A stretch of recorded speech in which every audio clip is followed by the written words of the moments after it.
I get a lot of flack anytime I talk about IVF or surrogacy, and I understand it is an incredibly touchy subject because we have a lot of people with good intentions making decisions that I don't think we fully understand the consequences of. But here's the thing, regardless of your feelings on IVF or surrogacy, what we have to acknowledge is we are getting more and more extreme with it, and things are getting weirder and weirder. Because when human beings are in control of deciding what humans are worthy of life and which ones aren't, we fall into very dangerous waters. And this video, which was published by Vice, is a phenomenal example of just how dangerous this road is. Titan, is that her name? Titan Invictus. What's that from? Well, we want powerful names. And we actually have a rule in the family against giving any of our daughters strictly female names because data shows that it has a lot of negative outcomes. Doubt it. I also wonder when the studies are going to come out that show the negative consequences of naming your daughter Titan Invictus. I don't know a single girl that would want that name. They picked a strong name. Are there not any strong female names? That actually seems like a very anti-feminist thing to say, that there isn't any strong and powerful female names. And if we name our daughter a feminine name, well, she's just gonna be doomed for the rest of her life. No, women can have strong names or feminine names and still be strong, powerful individuals. Our name fundamentally is one of the least important things about our personalities.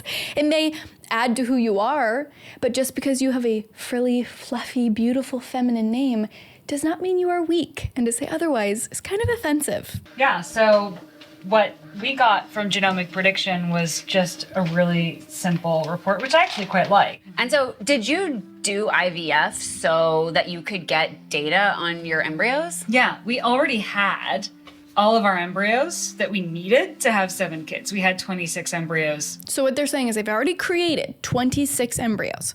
Those are 26 living human beings that they have brought into this world with little to no intention of doing anything with them because they realized there was a way they could find more information about their embryos so that they had better chances of having the perfect baby. Good to go. But we did a whole new round just to be able to do this because it's so much additional information. Interesting. So I see these embryos have health scores ranging from like negative 0.96 to like 1.9. The Titan here, who turned out to be the one we selected, had the best score from our own internal additional data calculations and Genomic Prediction's best. Oh my gosh, hey Titan, you're number 1. I love the comment that pops up at the top that says, this just sounds like eugenics with extra steps. Because that's exactly what it is. Pulling data to figure out which embryo is going to yield the best baby and then discarding all the rest is called eugenics. It's called discrimination. Intentionally bringing a human being into the world, knowing that you will most likely either kill or not use the other embryos is a terrible idea. And for anyone who's saying, well, people with IVF have good intentions, we have to ask the question, do these good intentions trump the negative outcomes of IVF and surrogacy or whatever all of this weirdness is? The answer is no.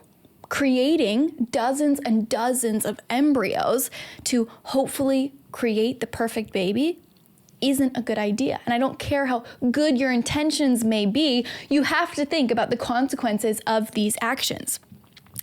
It's discrimination to create an Excel sheet and rank every single human being, and unless they score high enough, you're gonna kill them. That is pretty much by definition eugenics, and that's what a lot of this is. And so, when we're talking about IVF, when we're talking about surrogacy, when we're talking about creating human beings to decide which ones live and which ones die, we always have to think about the consequences of these actions. I understand it is a difficult position to say that people who have a deep desire to have children should not use IVF because for many, it promises hope. It promises them the ability to have a baby. But if that process requires ending the life of dozens and sometimes even hundreds of children, it is not worth the outcome. It simply is not. And I always find it interesting that whenever we're talking about this, you look at the two sides of when somebody is pro-life and they say, we want to fight against abortion, we want to save babies, what's usually the first thing you hear? Well, what about all the other human beings that already exist? What about all the children in foster care? What about all the children who need adoptive families? What about them? Why do they not matter? Why do you get to do this and to fight for new lives when there are lives that already exist that matter more? And then when we flip to the side of IVF or surrogacy, whether it's a celebrity wanting to bring a baby into the world and doesn't want to have to go through pregnancy, it's praised and glamorized.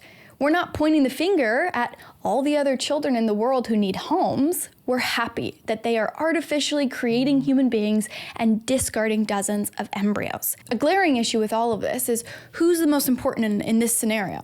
The parents. Bringing a child into this world should be one of the most selfless decisions that you make. Bringing a child in this world knowing that you will care for them and nurture them and raise them should be about the children. And yet, all of this discussion is how they'll best be served. Which baby will be perfect, which baby will create little to no friction in their life. They don't want to have to deal with a kid that may have a disability, who may have struggles, who may have delays, because that'd be too much. No, if we are going to have a baby, we want a perfect baby. And we will do everything in our power to ensure that our baby is the least inconvenient thing in our life. That's not what parenthood is about. Bringing a child in this world knowing, regardless of their development delays, regardless of their disabilities, you will love and cherish and take care of them. But here's the problem. Abortion, whatever the crap this all is, says I get to choose whether or not my child that I created is worthy of my love and my care. That is not how we should be viewing children. Parenthood is incredibly difficult. It is an incredibly selfless thing to do, but it is worth it because these children bring light to the world. Children are important. They are the next generation, and we should not be viewing them as a way that fills our needs. We should be asking how we can support their needs. So I know people may hate me for all of the things that I've said, but the bottom line, intentionally creating human beings, knowing that dozens and dozens of embryos will be discarded, is not pro-life. And if you are pro-life, you simply cannot support this. If you believe that life begins at conception, you believe that all of these embryos, the dozens of embryos that this couple brought into existence, knowing that they will not be used, knowing that they will either be frozen for decades or killed, is not something pro-lifers should or can support.